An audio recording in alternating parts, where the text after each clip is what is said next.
Your phone buzzes at 11:47 p.m. It's a text from your manager, just 5 words, "Can we talk tomorrow morning?" That's it. No context, no explanation. And now your brain has taken those 5 words and built an entire courtroom out of them. You're the defendant. You're also the judge. You're also, somehow, the executioner. You run the layoff scenario.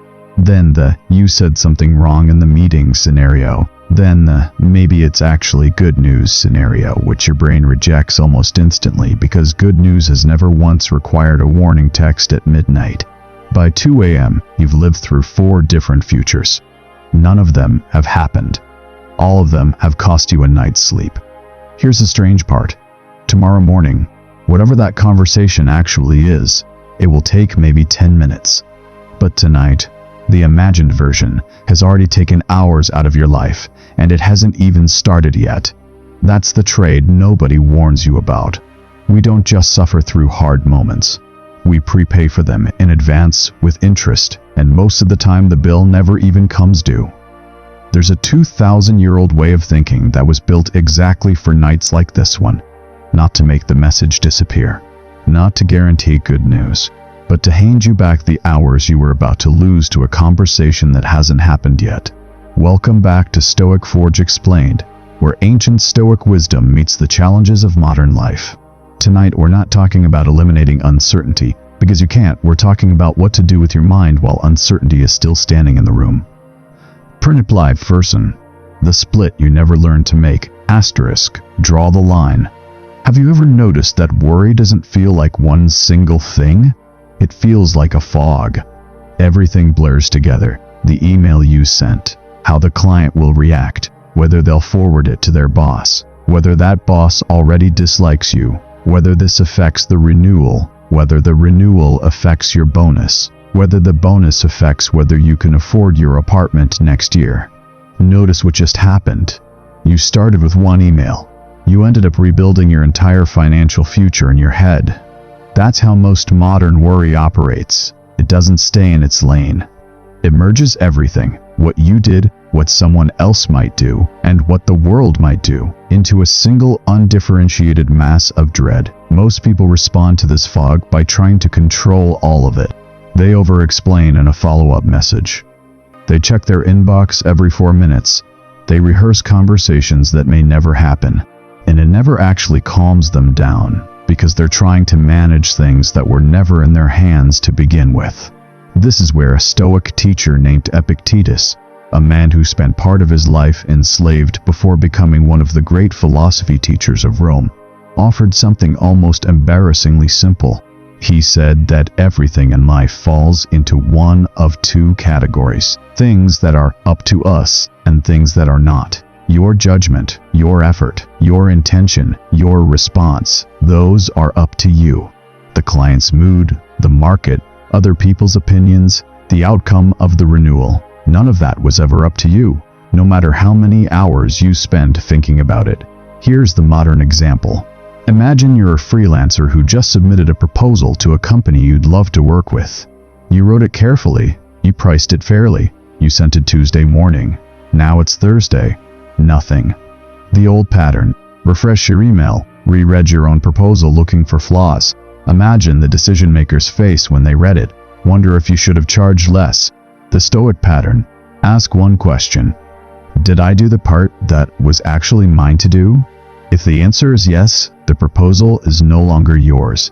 It belongs to their calendar, their budget, their internal politics, none of which you can influence by refreshing a tab. Asks the ownership Agathith. The next time you feel a worry spiral start, do this. Step 1. Write down in one sentence what you're actually worried about. Step 2.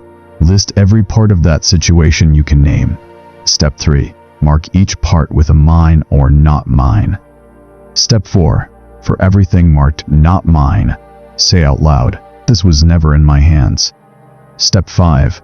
For the 1 or 2 things marked mine, ask what single next action you can take.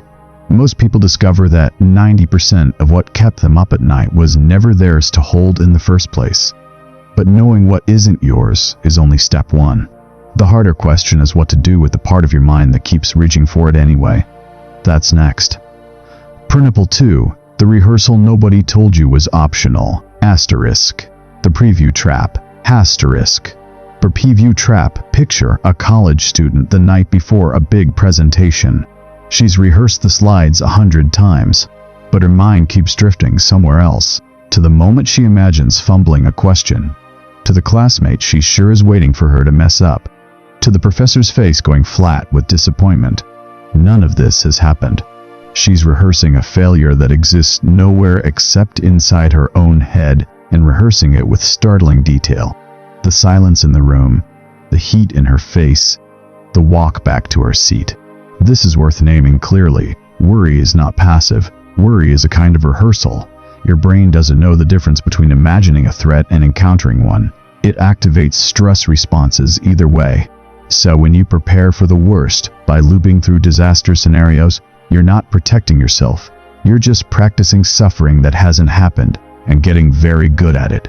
Here's where it gets interesting though, because the Stoics didn't tell people to stop imagining bad outcomes. They told people to imagine them differently. Seneca, a Roman statesman and philosopher who wrote extensively about anxiety, described a practice now often called premeditatio malorum, the premeditatio of adversity.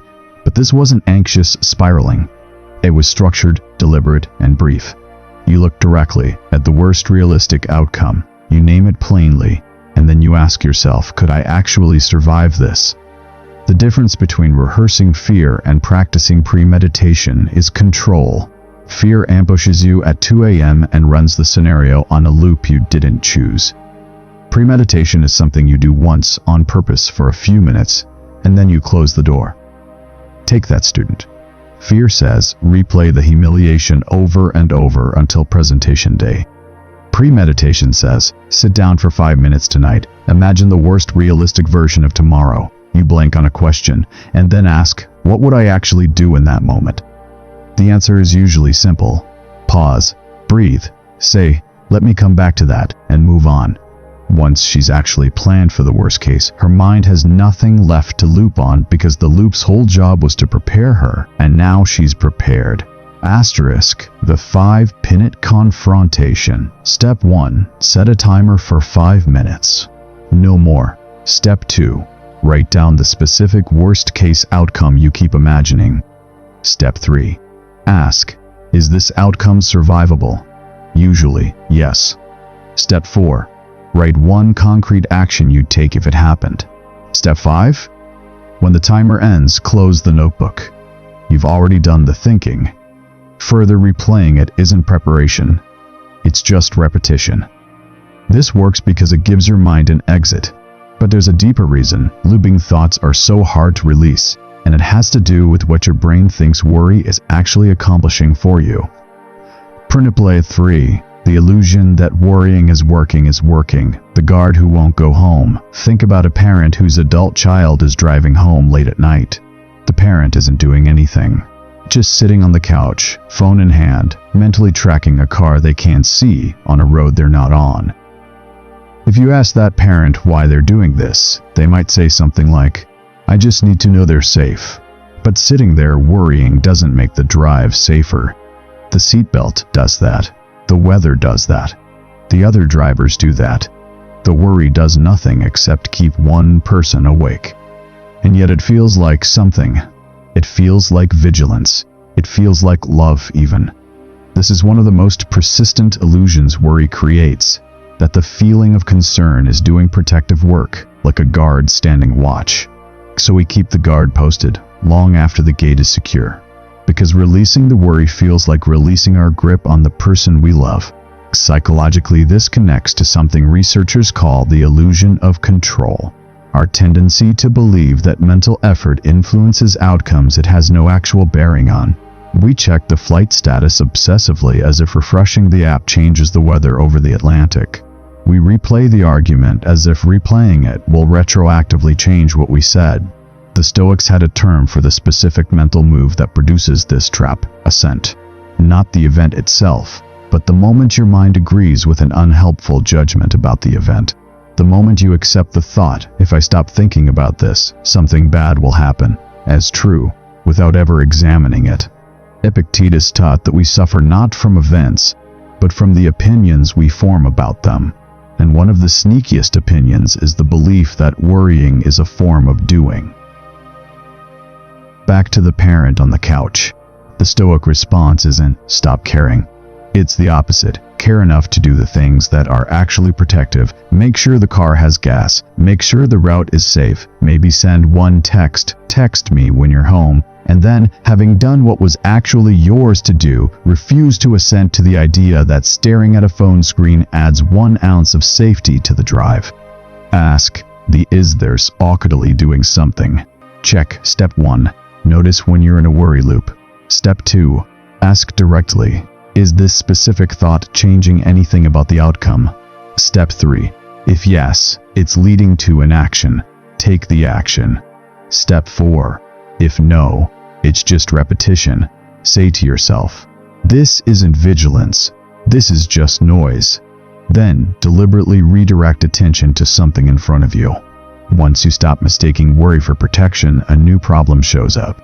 Because if worry isn't doing anything for you, why does it feel so hard to just turn it off?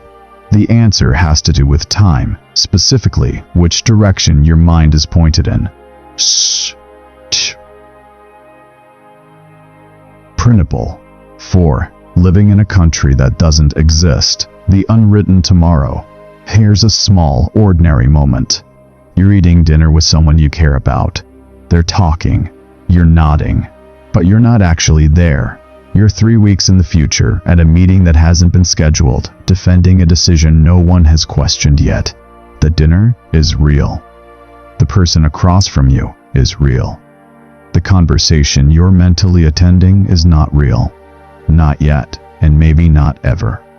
You've left the only moment that actually exists to go live inside one that doesn't. This is the quiet cost of chronic worry that almost nobody names directly. It doesn't just make the future feel scary. It steals the present, which is the only place you were ever actually capable of acting, feeling, or living. Marcus Aurelius, a Roman emperor who wrote private reflections never intended for publication, returned to this idea again and again in what we now call his Meditations. He reminded himself that a person can only lose the life they're currently living. You cannot lose a future you don't yet possess, and you cannot lose a past that's already gone. The only thing that's ever truly yours, and therefore the only thing worry is truly stealing, is today. Cognitive psychology describes something similar with the term temporal displacement, when attention repeatedly shifts to imagined future or past events rather than present ones. And that shift itself becomes a source of distress independent of whatever you're actually worried about. In other words, it's not only the content of the worry that hurts you. It's the act of leaving the present to go find it. Think of a father coaching his daughter's soccer game while mentally rehearsing a difficult conversation with his business partner scheduled for next week. His daughter scores. He claps half a second too late because part of him was still in a boardroom that doesn't exist yet. That half-second delay is small, but stack enough of those half seconds across a life and you get a person who is physically present for years of moments they never actually attended. Asks the return signal. Step 1. Pick one physical sensation always available to you. Your feet on the floor, your breath, the temperature of the room. Step 2. When you notice your mind has left the present for an imagined future, silently name it. Future thought. Step 3. Return attention to the physical sensation you chose in step 1. Step 4. Ask, what is actually true right now in this exact moment? Usually the honest answer is, I'm safe, I'm fed, nothing is currently on fire.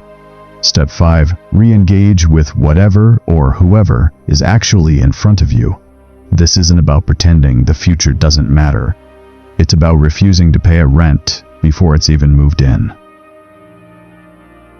But there's a reason your mind keeps drifting there in the first place, and it's not weakness. It's a very old survival instinct, running a program built for a different world. Principle 5. The alarm system that never got the update, asterisk. Threats that aren't tigers. Imagine someone scrolling social media before bed. A post appears, an old acquaintance got a promotion, a bigger title, a nicer office. Something in the chest tightens. Heart rate ticks up slightly. A familiar, uncomfortable heat rises in the face. Nothing dangerous has happened. No one has attacked this person. No deadline has been missed. And yet, the body reacted as if something had. This is the part most people don't realize about worry. It's not purely a thinking problem. It's a physiological one. Your nervous system evolved to protect you from immediate physical dangers. A predator, a fall, a rival tribe. It did not evolve to distinguish between a lion is chasing me and someone I graduated with has a nicer job title than I do. Both trigger a version of the same alarm. Modern psychology calls this a mismatch between ancient threat detection and modern triggers. Your stress response firing at symbolic, social, or hypothetical threats using the same machinery built for physical ones. Your body doesn't know the difference between I might die and I might feel embarrassed at the reunion. It just knows threat detected, prepare to respond. The Stoics didn't have this vocabulary, but they understood the pattern with remarkable precision. They taught that it's not the event that disturbs us, but the alarm our mind sounds about the event, and that between the alarm and our reaction, there is a gap. A very small gap, but a real one. And inside that gap is where freedom actually lives. Consider that same person on the couch. The old pattern, alarm fires, mind immediately builds a story. I'm behind, I've wasted my 20s, everyone is passing me. And the body stays flooded with stress chemicals for the rest of the evening over a single photo. The Stoic pattern, notice the alarm as an alarm, not as truth, not as a verdict on your life, just a physical signal, the same one your ancestors felt at the edge of a dark forest, now firing over a phone screen. You can let the alarm ring without obeying it. Asterisk to 3 breath pause. Step 1. The instant you notice the physical jolt of comparison, dread, or worry, pause before reacting. Step 2. Take 3 slow breaths, counting the exhale longer than the inhale. Step 3. Silently say, "This is my alarm system, not a verdict." Step 4. Ask, is there an actual, present threat? Or is this an old alarm firing at a new shape? Step 5. Choose your next thought deliberately, rather than letting the alarm choose it for you. Understanding that your body is reacting to a false alarm is powerful. But false alarms don't stop firing just because you understand them intellectually. You need something to actually do with all that activated energy. Which brings us to a practice the Stoics took far more literally than most people expect. Principle 6. Principles practicing the discomfort before it arrives. Asterisk. Building calluses on purpose. There's a particular kind of dread that shows up before anything even remotely uncertain. A big financial decision, a difficult conversation, an unfamiliar city, a new job. The dread isn't really about the specific event. It's about not knowing whether you can handle discomfort at all, because you've spent years arranging your life to avoid ever finding out. Think of someone who has never once let themselves be hungry, cold, bored, or without their phone for more than a few minutes.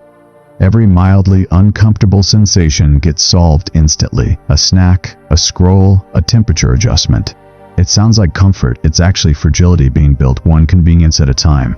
Because the first time real hardship arrives, a job loss, an illness, a loss of routine, that person has no evidence, none at all, that they can survive discomfort. So the fear isn't really, can I handle this specific thing? It's, I've never handled anything, so probably not.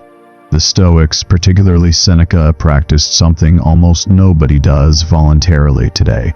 Deliberate discomfort. Wearing thin clothing in cold weather. Eating simple food for a period of time. Sleeping without soft bedding occasionally. Not out of self-punishment, but to prove through direct physical experience that they could lose comfort and still be fine. The goal wasn't suffering. The goal was evidence. This maps directly onto how modern psychology understands anxiety. Uncertainty feels unbearable, largely because it's unfamiliar, and avoidance of discomfort actually strengthens the belief that discomfort is dangerous. Every time you avoid the uncomfortable thing, your brain logs it as confirmation. That was dangerous. Good thing we avoided it.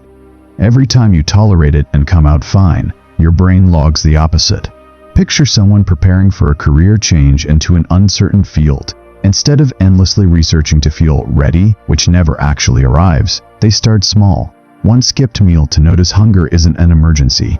1 week without social media to notice boredom isn't dangerous. One honest, slightly awkward conversation they've been avoiding.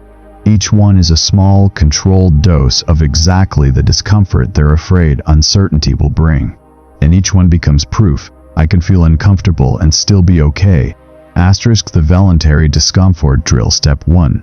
Choose one small, safe discomfort this week. A cold shower, a skipped luxury, an hour without your phone, a modest, plain meal.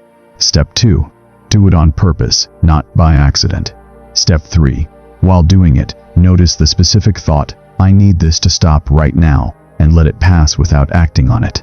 Step 4. Afterward, name what you learned. I was uncomfortable and I was fine. Step 5. Increase the dose slightly over time. This builds something. Worry can never build on its own. Proof, stored in your own memory, that you're more durable than your anxious mind gives you credit for. But durability under discomfort is only half the equation. The other half is what you do with the parts of life you can't practice for. The parts that are simply, permanently, out of your hands. Principle 7. Making peace with the dice. Asterisk. The weather you didn't order. A small business owner spends a full year building toward a product launch. Every detail is planned. Every risk, as far as she can see, is managed. Launch day arrives, and a completely unrelated industry story breaks that afternoon, dominating every feed, burying her announcement entirely. Nothing she did was wrong. She couldn't have predicted a stranger's unrelated news cycle. And yet here she is, replaying her own decisions, hunting for the mistake that would explain what happened. Because somehow, believing it was her fault feels more bearable than believing it was simply chance. This is one of the strangest habits of the worrying mind. It often prefers blame to randomness. A world where you made a mistake is a world you can control next time. A world governed partly by chance is a world you can't fully secure, no matter how carefully you plan, and that feels far more frightening than guilt does. The Stoics address this directly through concepts sometimes translated as amor fati, the love, or at least the acceptance of fate, not passive resignation and not pretending outcomes don't matter.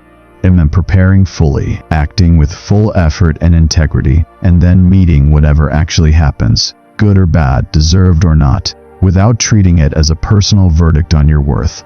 Marcus Aurelius wrote about aligning yourself with what happens, rather than endlessly wishing events had gone differently, because wishing the past had gone differently is a fight you will always lose.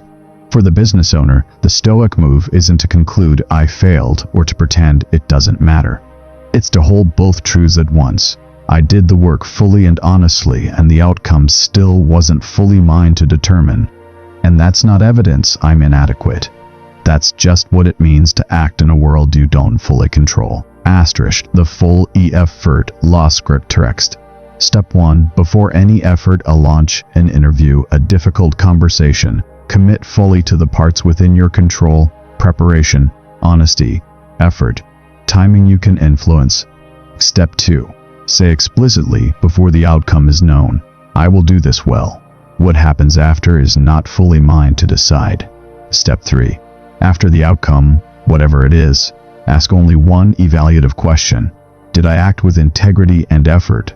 Not, did the universe cooperate? Step 4. If the answer to step 3 is yes, treat the outcome as information, not as identity.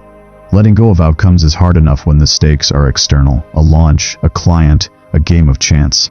It gets far harder when what's at stake feels like it's about who you are as a person.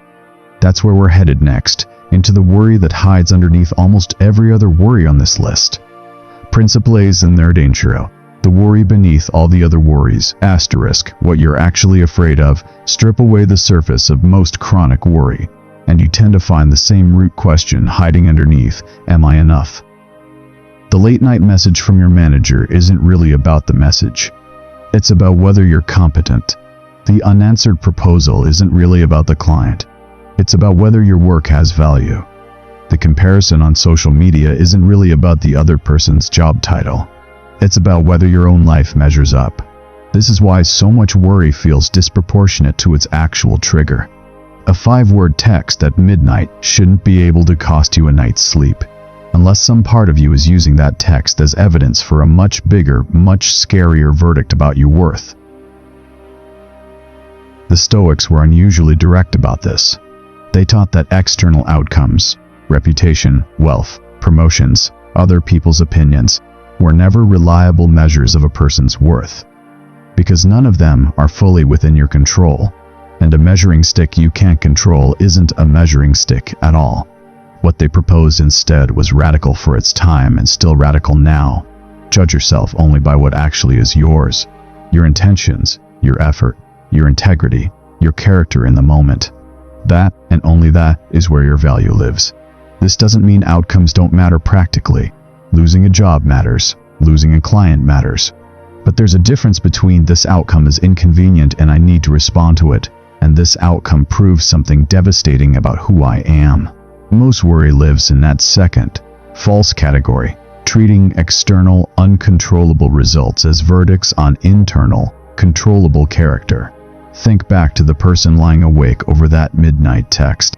If she strips the moment down to what's actually knowable, it looks almost absurdly small. A message exists requesting a conversation tomorrow. Everything else, the verdict, the humiliation, the confirmation of inadequacy, was manufactured entirely by her own mind, built on the unexamined belief that her worth was on trial. It never was. It was never on trial to begin with, because worth built on effort and integrity doesn't go up for a vote every time something uncertain happens. Ask. The worth check. Step 1.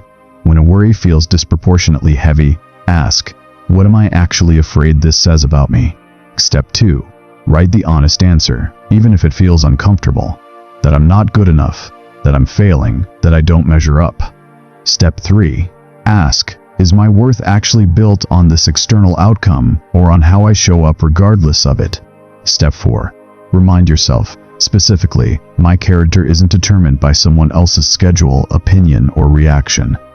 Step 5. Return to the one thing that is actually yours to control today, how you show up in the next hour. Here's what nobody tells you when you first start learning this. The goal was never to build a life with no uncertain messages, no ambiguous outcomes, no bad news.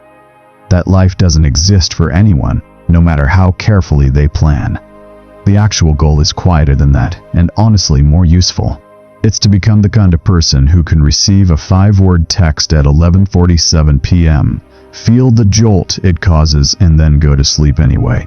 Not because you don't care, but because you finally stopped confusing your imagination with your reality, and stopped mistaking things outside your hands for things you were ever supposed to carry.